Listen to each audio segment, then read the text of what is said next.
Mona Lisa, also known as La Gioconda, is the wife of Francesco del Giocondo. This painting is painted as oil on wood. The original painting size is 77 x 53 centimeters, 30 x 20 and 7/8 in, and is owned by the government of France and is on the wall in the Louvre in Paris, France. This figure of a woman, dressed in the Florentine fashion of her day and seated in a visionary, mountainous landscape, is a remarkable instance of Leonardo's sfumato technique of soft, heavily shaded modeling. The Mona Lisa's enigmatic expression, which seems both alluring and aloof, has given the portrait universal fame.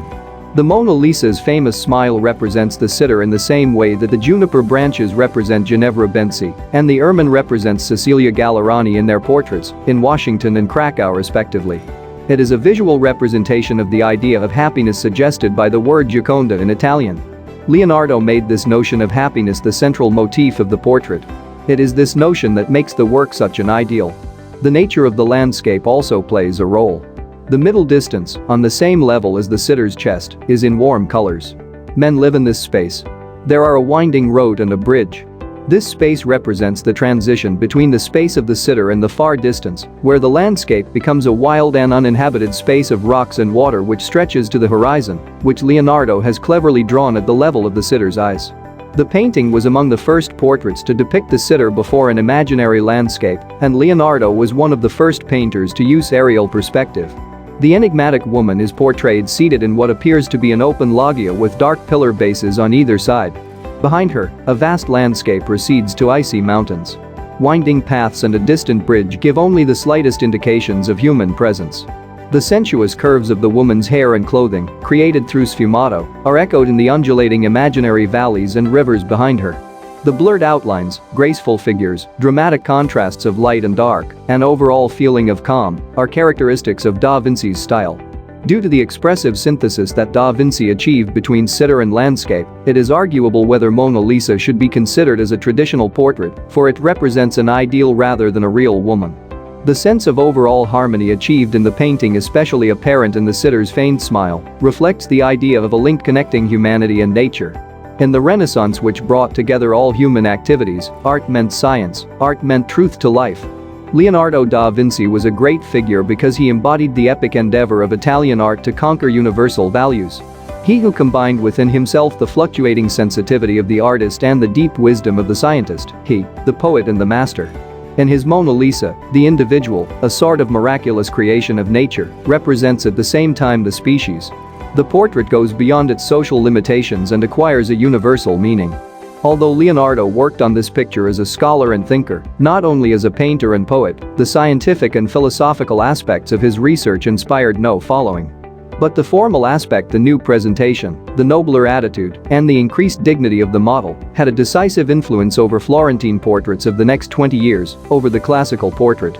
With his Mona Lisa, Leonardo created a new formula, at the same time more monumental and more lively, more concrete and yet more poetic than that of his predecessors.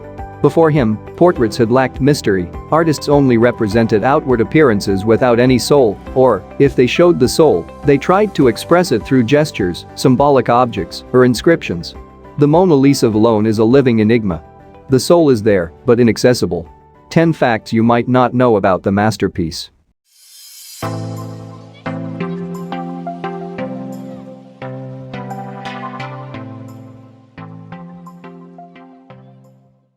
One. She lived with Francois I, Louis XIV, and Napoleon. Although Da Vinci began work on his masterpiece while living in his native Italy, he did not finish it until he moved to France at King Francois I's request. The French king displayed the painting in his Fontainebleau palace, where it remained for a century. Louis XIV removed it to the Grand Palace of Versailles. At the outset of the 19th century, Napoleon Bonaparte kept the painting in his boudoir. 2. Some historians believe Mona Lisa is a self-portrait of Leonardo da Vinci. Leonardo da Vinci died in 1519, and he is buried at a French castle. Italy's National Committee for Cultural Heritage is undertaking an investigation and plans to dig up his skull.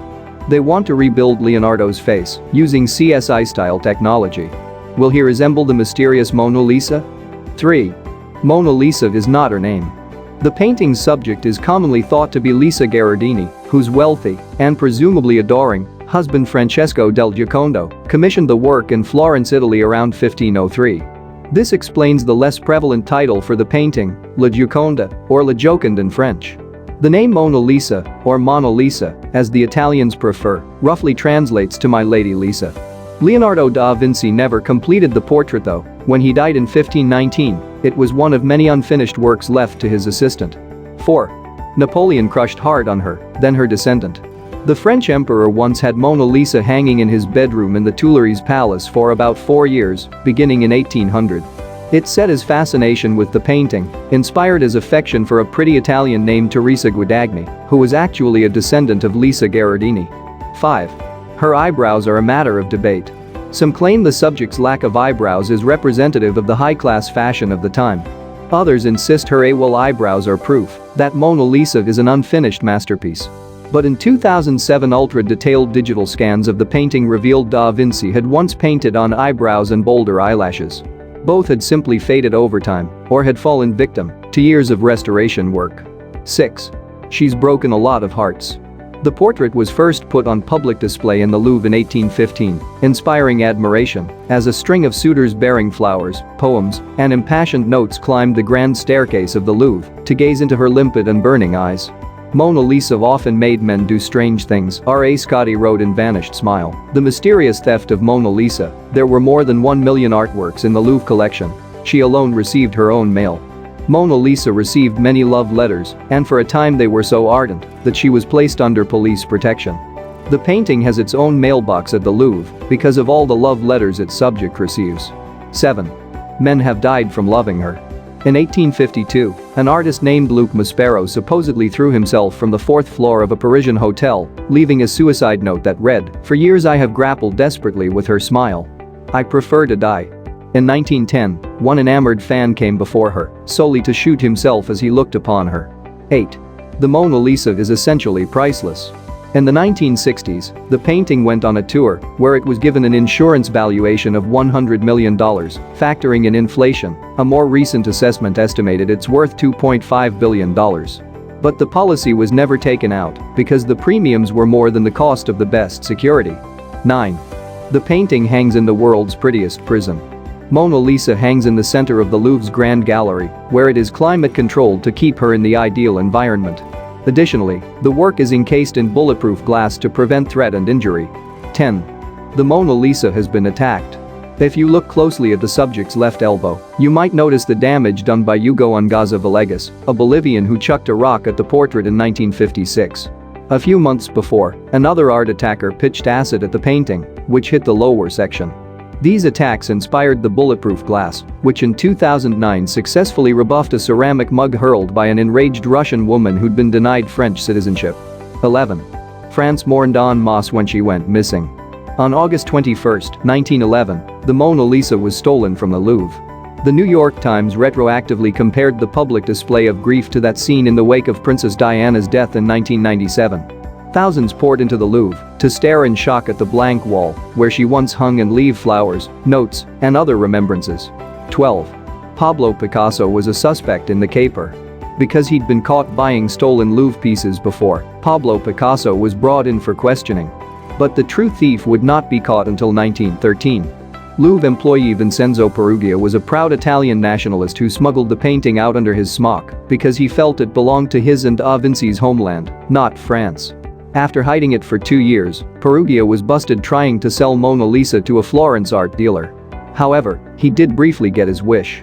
Upon her recovery, Mona Lisa toured Italy before returning to Paris. 13. Suspicions arose that the heist wasn't a one-man job.